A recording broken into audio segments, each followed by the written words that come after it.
Hello and welcome to another one of my video lessons, my revision lessons. This time I'm going to focus on the character of Scrooge in A Christmas Carol. Before I do, a quick reminder to head on over to mrhonline.co.uk if you haven't done so already, and check out all the other videos that are on offer there. Okay, let's crack on with Scrooge. Who is he? Well, he's the miserly owner of a London counting house. A counting house is a 19th century term for an accountant's office. Just a reminder, there's going to be quite a lot of text in this video, so do use the pause button and jot down some notes. Don't copy every word, but bullet point the main points, and you can then revisit them for your future revision sessions. Okay, so he's visited by the three spirits of Christmas in the hope of reversing Scrooge's greedy, cold-hearted approach to life. Also Marley's ghost as well at the start. At the beginning of the novella, Scrooge symbolises the part of the upper classes which is concerned only with themselves and the amount of money they can make. He represents greed and selfishness, and his attitude is that the poor are idle and get what they deserve. Idle means lazy. By the end of the story, Scrooge represents a couple of things: change and hope. He represents change because he is so completely transformed throughout the course of the story. At the beginning, he was a lonely, angry, greedy man who cared for no one. Yet by the end, he was generous, happy, and full of love for everyone. Okay, that's who he is.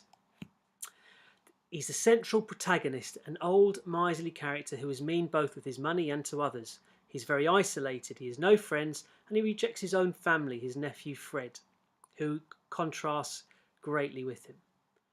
Has zero goodwill for others and is brutally harsh in his sentiments around the poor, suggesting that the more of them that die, the easier the problem becomes. And we'll look at quotations in a minute.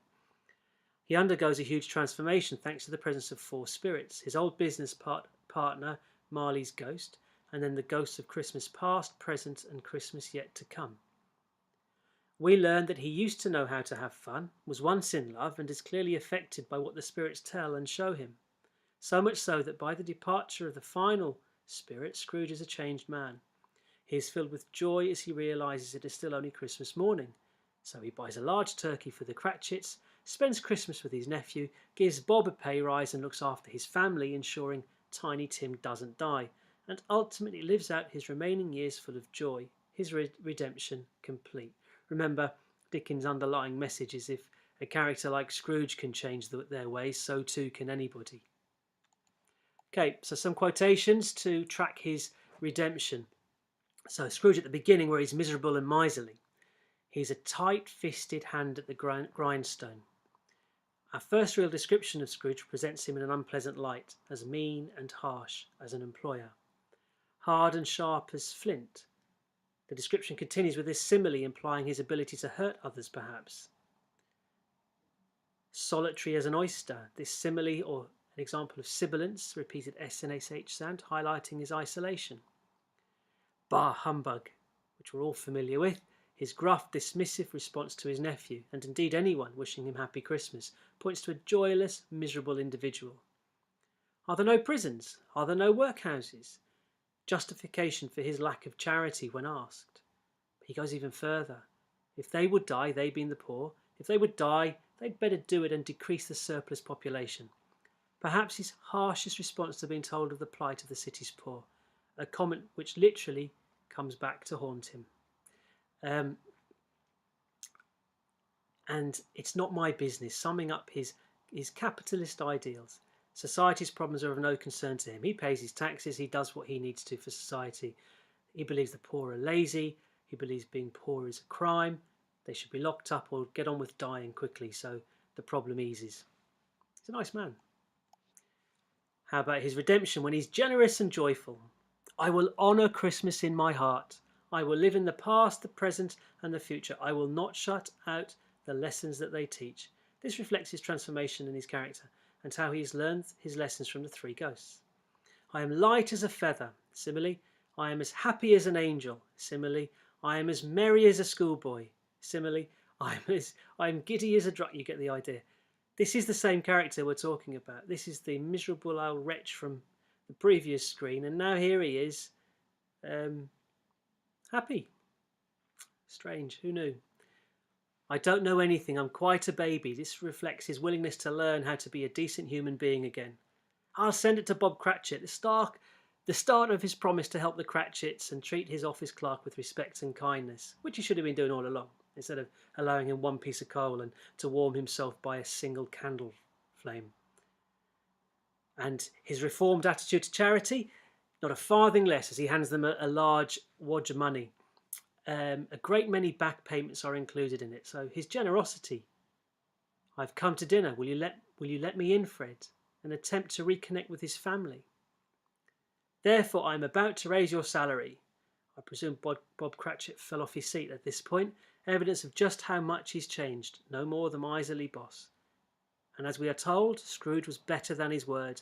He did it all and became as good a friend, as good a master, and as good a man as the good old city knew. His change is going to be a permanent one. Look at the repetition of good, just in case we didn't get the message. So some background, contextual detail.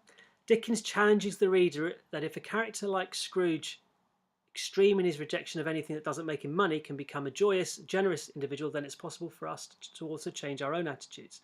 There are a number of factors behind Scrooge's transformation, but include the reminder that he once was happy and enjoyed Christmas and the friendship and love of others, his upset at the thought that Tiny Tim might die, the ghost of Christmas present using his own cruel words against him when observing the abject poverty so many poor people had to endure, the realization that nobody would mourn his death, and also the awareness of what he's missing out on in terms of family celebrations.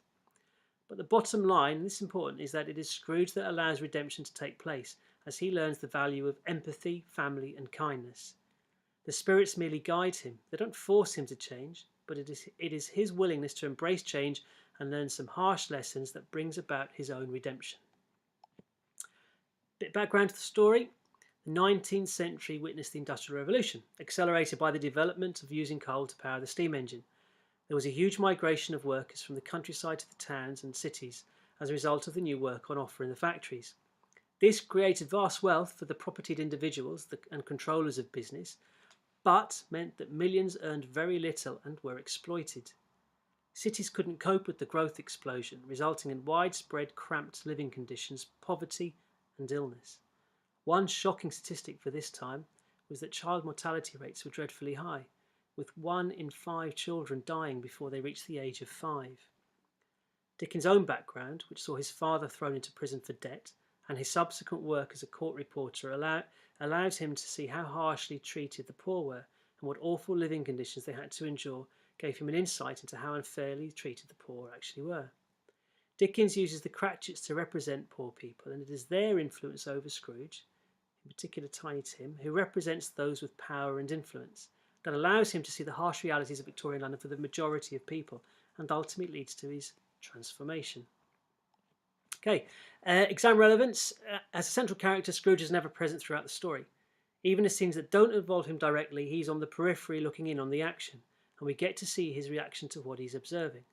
For this reason, any exam question will involve Scrooge.